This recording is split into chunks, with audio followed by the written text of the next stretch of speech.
Department of Portuguese, but most of you know that. And today I'm going to present a talk about, it's an introduction to online teaching, Blackboard and language learning useful tools for any classroom.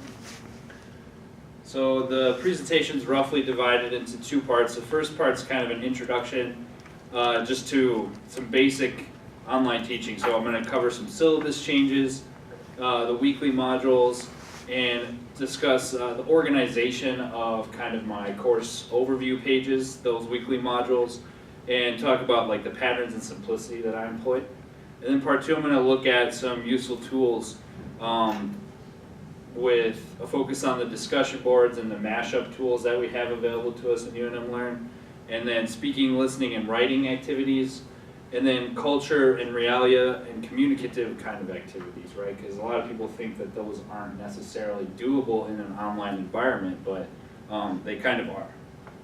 So part one, online teaching. First, what is online teaching? It's teaching exclusively using UNM Learn and supplemental materials, so like your textbook or other web-based materials. Who needs online teaching, or who takes online classes? Students who need flexibility are probably our biggest population of students, and then there are students outside of Albuquerque, and I think that UNM as an institution is interested in attracting those students for kind of higher tuition rates, but also for just to kind of like market our institution, right, to show people that it's valuable. And like I said, I think students who need flexibility are the most, kind of the biggest population. And that brings me to like why. Why do we teach online? So there's definitely a supply and demand right now, and that's those students who need flexibility. We have a large supply of students, and we have kind of, I think, somewhat of a responsibility to demand that in this day's educational market. And we have a responsibility to do so and provide quality online education. How many people have taken an online class before? And probably have different opinions, some good experiences, some bad ones, so we have to try and make them as good as possible. I think it's a great experience for TAs for a future teaching career, and it teaches you tools like how to integrate technology for all types of classes, right? So you can use these skills in a hybrid classroom or in a traditional classroom as well, if you want students to have kind of outside language practice using digital resources. So the other question is how? How do you teach online? So in the language classroom, I attended a conference recently, and an instructor talked about the 3 modes of communication. So that happen in a traditional classroom, and really in any classroom, that's right. So it's a very demanding environment, and in those same statements we emphasize you must be prepared, you must communicate daily with your instructor via email, you must check your messages and log into UNM Learn every day, those kinds of things. Those are present in the syllabus. And that's the emphasis on communication, right? And that applies to instructors as well. You are responsible for responding to student messages in a timely manner, which isn't that different than a traditional classroom, right? You're also responsible for communicating to students what to do each week, and we do that in a few different ways, and I'll talk more about that in a little bit. And then there is an alternative grade distribution, which I'm not going to cover right now for question of time. And what are the implications for instruction in these changes? And it's the same thing. It's an importance of preparedness and organization on behalf of the instructor, right? You need to be more organized when it comes to online teaching, because the students are turning in things. You don't, at random times, like at midnight on like Sunday night or something, right? Or they might have a problem. And it's not that you need to respond to that immediately, but you need to be able to check your messages and have your course be well organized so students know how to navigate it and such. And like I said, that's another importance of communication. So I want to look at basic course organization. So we have weekly and bi-weekly modules, and in the summertime I think it's more useful to have in those 4-week courses bi-weekly modules, because if you try and organize that all in one week, you're going to have a long list of activities, right? So we break it down into every 2 to 3 days, and during 16 or 8-week long courses, we can do it in a week time period. Due dates, we have due dates each week with a recommended schedule. So the due dates are, all materials are open on one Monday and are due the next Monday. So they have a week to turn in everything. And we give them a recommended schedule, which we can see in this module example here. So this is the first thing students see every time they open a module, right? So we can see it says Semana 3, this is week 3, and then here on this side we have the tasks, right? This is the most basic breakdown of what they're going to do this week. So they have their readings, their homework activities from the textbook. This week they have a test, and then they have UNM Learn activities. And it's all color-coded from the very first week, the very first time they see it. That's kind of how I like to organize them. And then as you scroll down, we have some learning objectives. These are adopted from the textbook materials, very basic. With the Conectados textbook that we're now using in Spanish, they kind of outline those, what you're going to do each week in each paso, each chapter, right? So you can define those more easily. And here we have this statement that should be in every module. As always, it is highly recommended you complete this week's activities according to the schedule, but they will be due the following Monday. So you see we break it down into Tuesday what's due. This week's a little more unique because on Wednesday to Friday there's an exam that's open for 48 hours. And then by Sunday you should finish the last of the activities for this week. And this is a lot of homework because this is from an 8-week course, so it's condensed. And you can see here the UNM Learn activities. And then another thing I like to do is include an instructor's note at the bottom. So this week they were talking about the verbs tener and venir. So there's a little lesson to it, link to an online resource, studyspanish.com. I'm not sure how many people use that. It's a pretty good little grammar teaching tool, someplace for extra practice, or there's sites like Conjuguemos. And then also within UNM Learn, these HTML overview pages that I've created are pretty dynamic, so you can actually insert or embed YouTube videos through UNM Learn. So this one just how to describe places in town. So that's some extra vocabulary, grammar practice that also is part of this week's material. So just a little way to personalize it so it's not just all the homework, right? And then you can see in the course homepage, this is from a summer course I taught. This is the landing page. This is where you get to when you first get logged into the course. You can see there's all the contact information. And then we have the different modules. So this is the course introduction, and then module 1, module 2, and these will open up every week as new materials pop up. And then when the students click on this module, they will be taken to this style overview page. So they know what they have to do over the week-long or 2 or 3 day time period.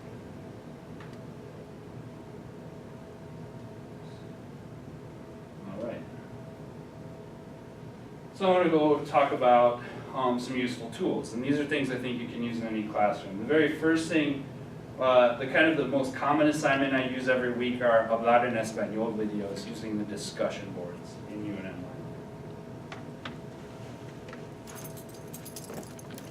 And so this is a simple prompt. This is what the student, when they click on create thread in the discussion board forum, this is what they would see. These would be the instructions.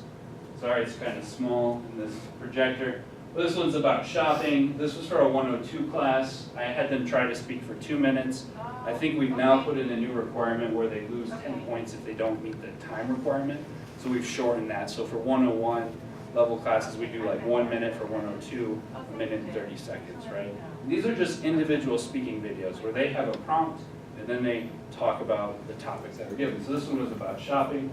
Very important, we say speak directly to the camera, do not simply read. Those are things you always have to emphasize, especially early on in the semester. And then the last part of the assignment, they all have 2 steps, which is upload your own video and then watch at least 2 of your classmates' videos and provide 2 comments. So that way they get the speaking aspect, they get to do a little bit of listening, and then some interaction with their peers. And this is kind of the best way we can achieve this in the online environment.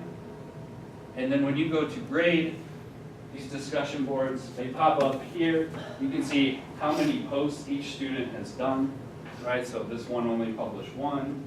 This one published 8, like they did 8 comments. They were probably responding to people's comments, which is kind of the ideal. That's what you hope for. And yeah, I can't show you any of the videos because I don't have students' permission, unfortunately. But this is how they'll appear when you select a student's name.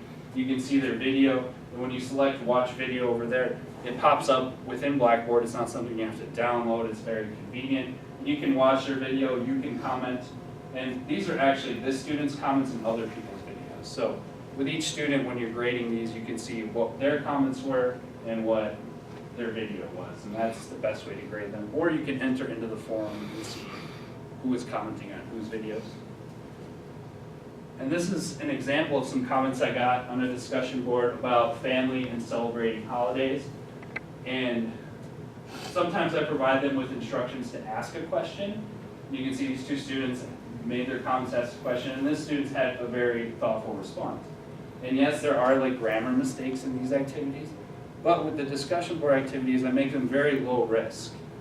They are participation based. This is how I replicate participation in an online environment. So if you complete the video and the two comments and meet kind of the assignment requirements, you get full points, regardless of grammar mistakes, regardless of how well your comments are done. I mean, they have to be meet those minimum requirements that are stated, right? But that allows the students hopefully to write these longer messages, and there's always a handful in each classroom that will do this. So it's a really good way to interaction and practice their writing, listening, and speaking skills all within one assignment.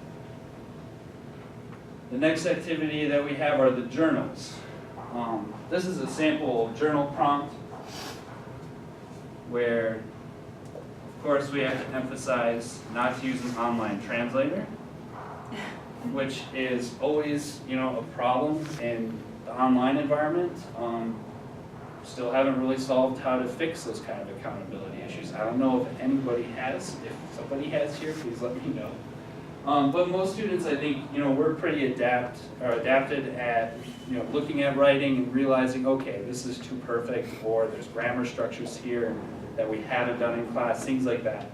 So you have to keep an eye out. But this one, I like this journal prompt because I kind of took it a step further. So this was in a 102 class at the end of the semester. They had to do preterite and imperfect. So I asked them to highlight those verbs within their journal, right? So kind of like an extra level of grammar consciousness when they're writing. And this is one of the places where I give the most detailed feedback. So in the discussion boards, for example, I might give limited feedback, like good job, you discussed the topic really well, something like that, or kind of if I notice a student's having some trouble with pronunciation, ask them to come to my office hours or something. Yeah. When you do write feedback, do you always provide like written feedback, or you also do like audio record or a video? Yeah, so it depends on the assignment. With the discussion boards, I'll do video feedback a lot of times, and then especially with like oral exams, that's a place where I only do video feedback. But I'll try to do it throughout the semester, and then on the oral exams give really good detailed feedback. And the thing with online teaching that I have to be really careful of as instructors is not becoming just like feedback machines, right? So that's why the Hablar en Español assignments, the Pear Chat assignments, I make those participation based, and then I have the student, like I'll give that limited feedback, and then give more detailed feedback by request. So if there's a student who's really interested in getting more feedback and really detailed feedback and improving their language skills in that way through instructor feedback, then I will provide it. Or with the discussion boards, what it's really useful to do, especially in the longer courses, is each week pick 3, 4, 5 different students and give that detailed feedback, and then change it up each week, giving different students detailed feedback at different points of the semester. So that's a way to kind of give that detailed speaking feedback that maybe you would give in the traditional classroom that's harder to do online. Yeah, so this is just a journal prompt.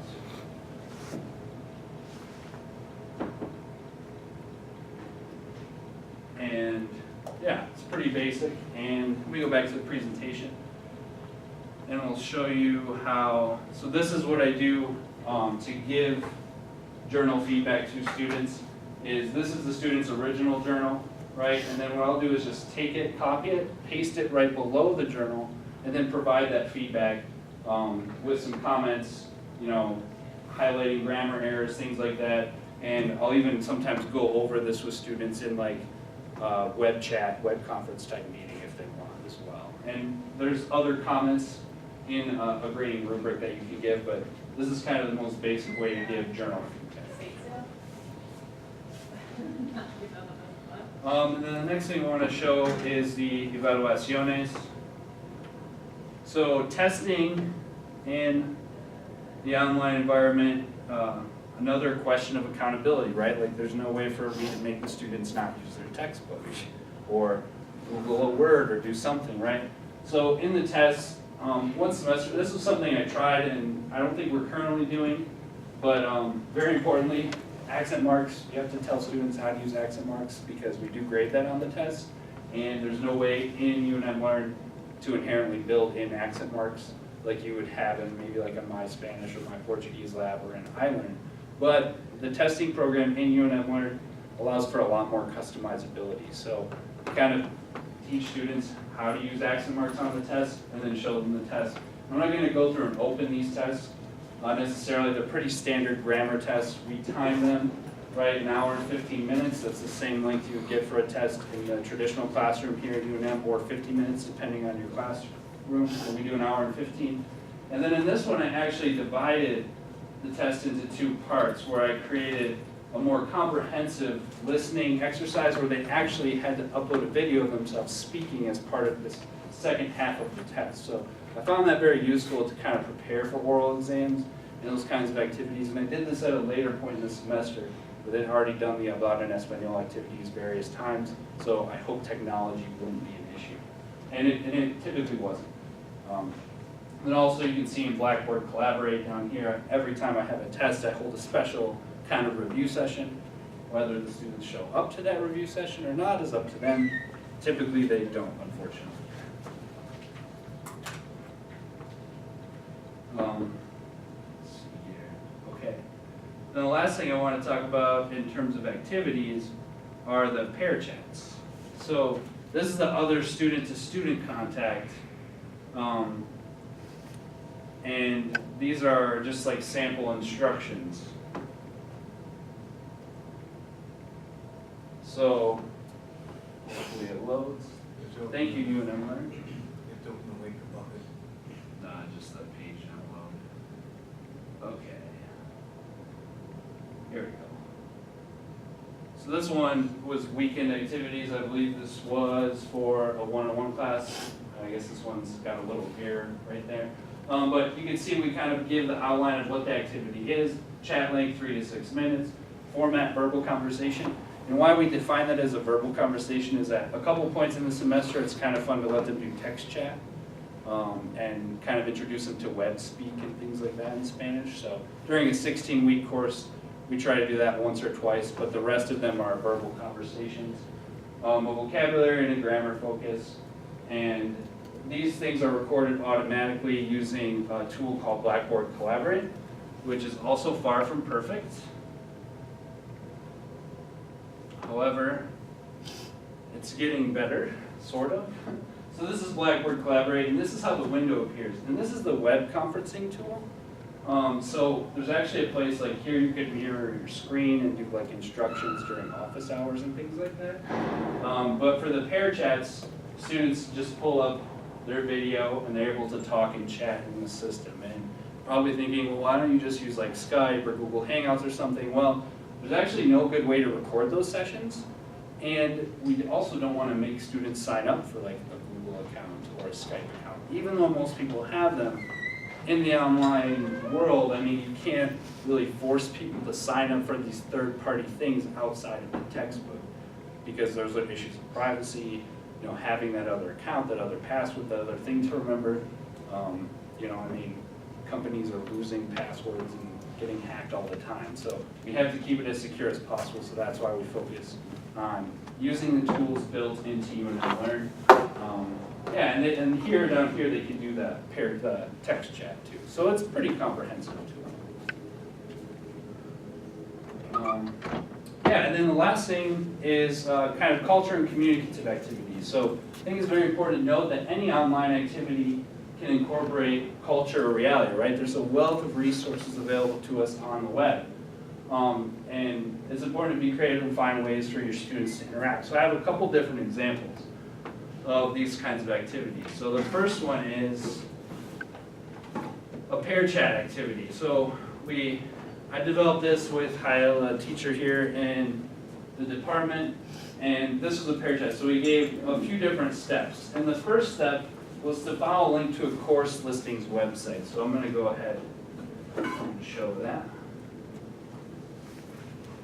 So this was really early in the semester, and it actually worked really well. We were really surprised with students' answers. So I found this kind of simple list for the Iberoamericano University in Mexico City, and you can see they have all the licenciaturas or asignaturas.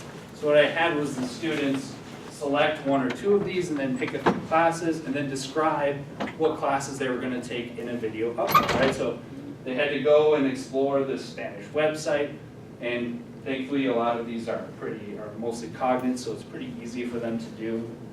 And they chose their classes and then uploaded their videos. And then they had to go on, and for the comments we asked them to,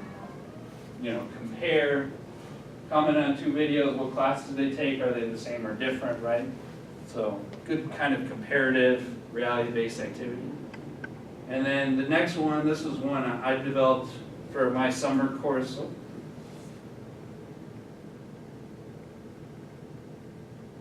So this was just a written activity. This didn't involve a video upload, but we were talking about jobs and applying for jobs in this chapter of the textbook. So I posted 3 websites for job searches in Spain. I asked them to find them and then kind of fill out this questionnaire, not using necessarily complete sentences, right? So this was another one of those things where I wanted to make it a lower risk and have them bullet point what it was. And then for the second step was to write a short cover letter applying not to the job that they chose, but one of their jobs posted by one of their peers. And then the final step, which was a little bit over the top, so I counted as extra credit, was to then say whether they would accept the person for the position for the cover letter that was commented on their wall, right? So I have an example of exchange. So this was a sample submission. This is what the student posted. This is the student's work right here. I haven't corrected anything, I don't believe, unless auto-corrected it. But this was the job she found, and this was the information she posted. So you can see it's pretty comprehensive. She met all the bullet points. And then this was an example. So student B then posted this cover letter applying for that job described in the first one. And then at the end of the week, student A came back and offered her an interview, right? So this is a very good kind of interaction, lots of writing and reading, interactive activity, using a little bit of realia to inspire the work. Those are just a couple of basic examples. So this is almost my final slide. Is online teaching for you? These are a few questions that you should be able to answer yes or maybe to if you want to teach online. So are you well organized? Are you able or comfortable with daily online communication, right? Are you willing to learn how to use Blackboard? So I can't train you guys, everybody in Blackboard, right? That would take hours and hours, and there are workshops on this campus to learn inside and out of Blackboard. But I'm kind of self-taught using the UNM Learn website and other resources I found online. Are you willing to explore, use, and be creative with online materials? So like I had to do some searching to find that website that had the listings of all those courses and classes, right? I had to do some searching to find those best, easiest to navigate Spanish job search sites, because you can imagine some of them aren't very good or they're really difficult for students to interact with. Can you promote active learning in your students? So that's a really big thing, and I think with the regular communication, the teaching, like the well-organized course modules, that's the best way to get students to feel comfortable with going to their textbook, doing their homework, and completing those online activities. And with the new textbook that we've already implemented online, and that we'll be implementing next semester, we have a great learning path that's built into the textbook. So I feel like the active learning part is going to get only easier with these new course materials. And then are you familiar with using online content and basic legal issues? That's just a question of YouTube videos, obviously you can use. Those are posted to the web publicly. But if you're going to use images and things like that, you might need to know how to use like Creative Commons or those kinds of things, just so you're covered, right? And are you able to provide detailed written video feedback? And that's inherently a part of online learning. It's providing that detailed feedback. Some weeks it takes more time than a traditional classroom. Some weeks it takes less time. So I think a lot of people are scared by the amount of work that hybrid or online teaching requires. but it definitely varies week by week, and I've never found it to be that much more than the traditional classroom materials. I mean, sure, if it's your first time, like it'd be your first time teaching 101 or 102, it's gonna take more time. But once you know how to do it, it's no better or no worse than teaching every week in the classroom. And so back to these questions of how do we get the students to interact with the material? I learn homework, e-text readings. We have those reality and culture-based activities, so those outside resources, those count as material. And those, I put those instructor's notes, that overview in there, because that's another kind of supplementary material that we can have the students interact with.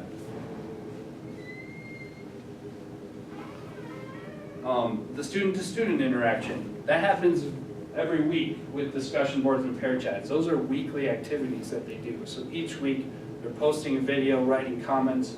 Each week they're chatting with a partner.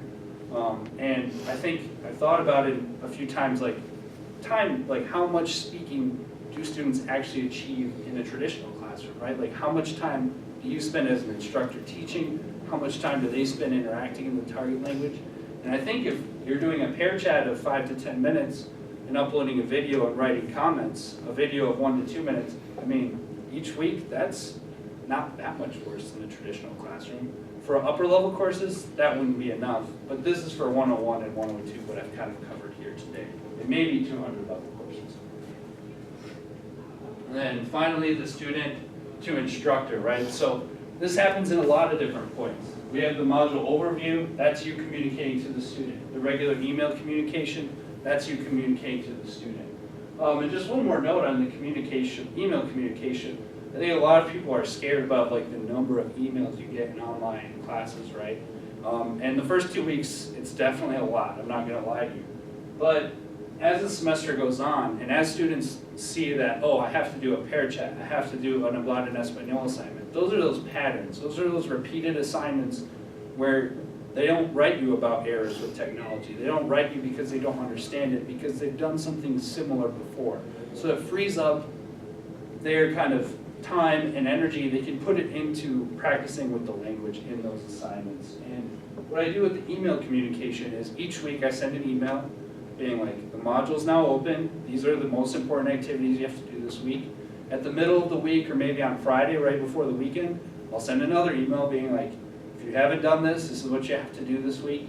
And then finally on Sunday night or Monday, that's the last email. And I found that with those 3 basic emails, I've had weeks where those are the only 3 emails I've sent. Just because the course is organized enough and the assignments are kind of repetitive in terms of how to do them enough that students don't run into problems. And there might be grammar questions or instructions like that, but that's where office hours come in, which I didn't write up here, but you always have office hours too, where you can have students come in and talk to you. Discussion board comments and feedback, pair chat feedback, that's another important one, those pair chats. If you meet the time requirement and discuss the topic somewhat completely, then you get full credit. They're participation-based assignments as well. But if a student wants that detailed feedback from you, they can do it by request, and you can give that detailed video feedback. And then finally, journals, that's a place where I always give detailed feedback, a little extra grammar instruction, things like that. It's a good place to interact with the students and kind of notice maybe what they're struggling with or what they might need extra help with. And yeah, I think that's everything. Thank you. Questions? There's some more information there, and I can share with people these links. Yeah. I have a couple questions, Dan. First of all, how did you do the email? Did you do it within Learn? And if you did, why? So I actually do both. So every week in UNM Learn, you can send an email via course messages and also to global mail. And you can select like all the users, everybody that's in the class. And I just copy and paste, like I'll write it in one place, copy it into the email, and send it to everybody again. And that's just to cover excuses, because you will obviously probably have had this in traditional classrooms. It's sometimes worse in online classrooms. Like, oh, I didn't know we had a test this week. Like that's kind of crazy, right? But that they can say, I didn't get your email. And one student's excuse this semester was, it went to clutter. in the new Microsoft Outlook app that we have, right? And I'm like, well, but we have course messages, we have, so you have to kind of cover yourself and do both places, email and course messages at all times. Okay. And learn and collaborate. What is the best way to learn, for instructors, to learn how to use Collaborate? Well, how did you do it? So I just went to this UNM, their online webpage. They have really good UNM Learn, well, not really good. They have okay UNM Learn tutorials. I can show, let me see. Some are better than others. Gotta find a current class.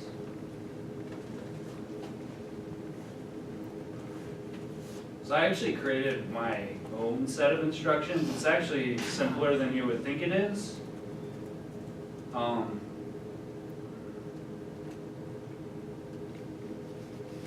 So there's 2 steps. Download the launcher, and then make sure you're prepared. And then this is actually taken from the UNM website, right? This shows you how to use it essentially, just with some screenshots. So UNM website's fairly comprehensive. And as far as like those advanced like screen sharing and typing tools, I'm still not very well versed in those. But you can see here, back, like right here, these buttons, right? Like this allows you to write or draw. There's various typing tools in Collaborate, and then this is the screen, and this is to share our web page. So there's basic tutorials out there. Well, I'm just wondering, I think that the Learn people would be willing to do a training for you guys if you wanted it, if you'd actually come to it. For things like Collaborate and, things that you might not feel that comfortable with. Mm-hmm. Maybe we could organize that. Yeah, and I think the second discussion, or the second online training session that we're gonna host for mostly summer TAs, but everybody's welcome, will be focused more on UNM Learn and those kinds of tools. I don't know if we're gonna bring somebody from the extended learning office or if I'll be doing it, because I really only use the discussion boards and the Pear Chats. I know there's lots of other things you can do with UNM Learn, but I find those to be the most conducive to language learning, right? Like I think when you start messing with like wikis and like conversation construction, like these more complex activities that you maybe can do in the classroom, in the online environment, I find them to be more frustrating and confusing for students.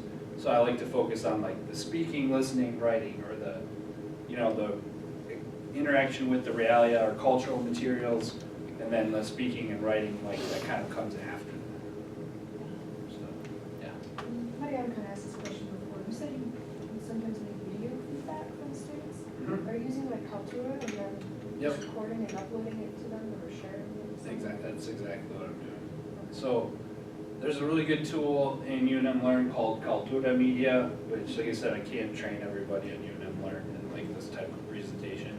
But that's a way that students natively upload videos, like from their webcam, right into UNM Learn.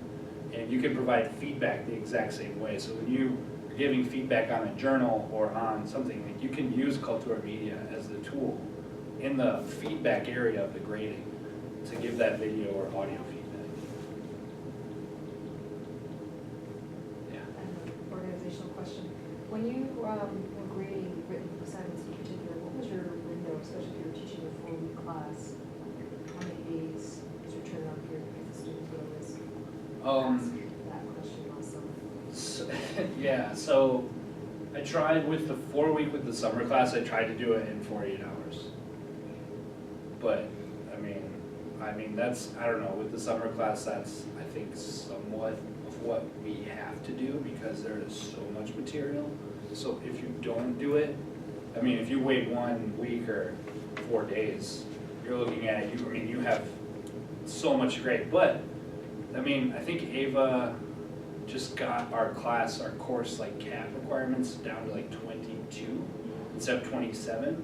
So 22, and then probably gonna drop another 4 students at least, because when students don't log in or maybe forgot they registered or whatever, online you always lose like 2, 3, 4 students within that first week, I think that grading is more manageable. And I wouldn't necessarily focus on those longer reading or writing assignments in the 4-week. Like, I think I'm gonna do 1 or 2 of those at most, because you want that kind of speaking, those Pear Chat, hablar en español things where the feedback is potentially less detailed, but can be more detailed upon request, or by doing like what I said, like 3 to 4 students each week or something.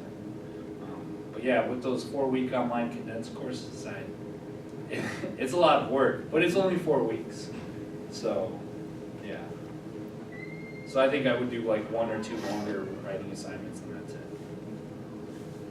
I think I did 4 the first time I taught in the summer, and that was terrible. Any other questions? No? Okay, well, thank you for everybody for coming. And I had office hours up there Monday, Wednesday, Friday before 2. If you want to talk about anything, just email me. I can set up, that's by appointment. If I can cover any of these tools or whatever.